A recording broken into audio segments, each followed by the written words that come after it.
மாகாண ஆளுநருக்கு சொந்தமானது என்பதால் சிவப்பு முத்திரை பதிக்கப்பட்ட 323 கொள்கலன்கள் பரிசோதிக்கப்படாமல் சுங்கத்தால் விடுவிக்கப்பட்டுள்ளன. அந்த கொள்கலன்களில் என்ன இருந்தது என்பதை அரசாங்கம் பகிரங்கப்படுத்த வேண்டும் என தேசிய சுதந்திர முன்னணியின் தலைவரும் முன்னாள் பாராளுமன்ற உறுப்பினருமான விமல் வீரவன்ச அண்மையில் தெரிவித்திருந்தார்.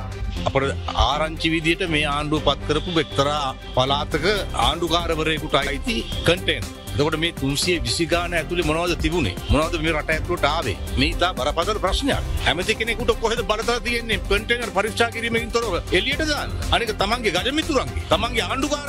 இந்த சர்ச்சை தொடர்பில் மேல் மாகாண ஆளுநர் அனிஃப் யூசுப் அறிக்கை ஒன்றை வெளியிட்டிருந்தார்.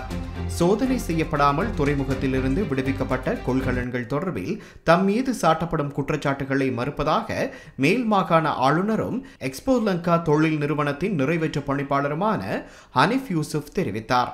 அவர் கொள்கலன்களுடன் தனக்கு எந்த தொடர்பும் இல்லை என்றும் அவர் வலியுறுத்தினார். குற்றச்சாட்டுகள் தொடர்பாக வினவிய போதே அவர் இதனை குறிப்பிட்டார்.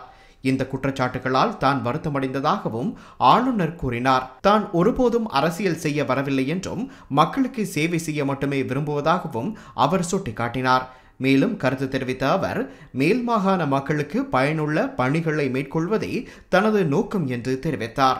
அண்மையில் துறைமுகத்திலிருந்து சோதனை செய்யப்படாமல் விடுவிக்கப்பட்ட கொள்கலன்களில் மேல் மாகாண ஆளுநர் அனிஸ் யூசுப் இறக்குமதி செய்த கொள்கலன்களும் இருப்பதாக பல்வேறு அரசியல் கட்சிகளை சேர்ந்தவர்களும் சமூக ஊடகங்களிலும் குற்றச்சாட்டுகள் முன்வைக்கப்பட்டிருந்தமை குறிப்பிடத்தக்கதே.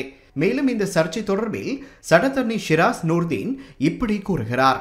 அனுர அரசினால் அனிஃப் ஆளுநராக நியமிக்கப்பட்ட செய்தியை கேள்விப்பட்ட போது நான் அவ்வளவு மகிழ்ச்சி அடையவில்லை. ஏனென்றால் எதிர்காலத்தில் அவர் சமூக ஊடகங்களில் எப்படி கேலி செய்யப்படுவார் என்பது எனக்கு தெரியும். அவர் ஓர் கனிவான இதயம் கொண்ட நல்ல மனிதர். இன வேறுபாடுகளுக்கு அப்பால் தன்னாலான சமூக சேவைகளை செய்ததுடன் ஏழை மக்களுக்கு உதவும் மனப்பாங்கு கொண்டவர். நாட்டின் முன்னேற்றத்திற்காக அனிஃப் அதிக உறுதியுடன் ஆளுநராக தொடர்ந்து பணியாற்றுவார் என்று நான் உறுதியாக நம்புகிறேன் என சிரேஷ்ட சட்டத்தரணி ஷிராஸ் நூர்தீன் தெரிவித்தார். கடந்த காலங்களில் சிறுபான்மை சமூகத்தின் பிரதிநிதிகள் மீது தொடர்ச்சியாக போலியான குற்றச்சாட்டுகளை முன்வைத்து வரும் விமல் வீரவன்ச போன்றோருக்கு எதிராக கடுமையான நடவடிக்கை எடுக்கப்பட வேண்டும் என சமூக ஆர்வலர்கள் கேட்டுக் கொண்டுள்ளனர்.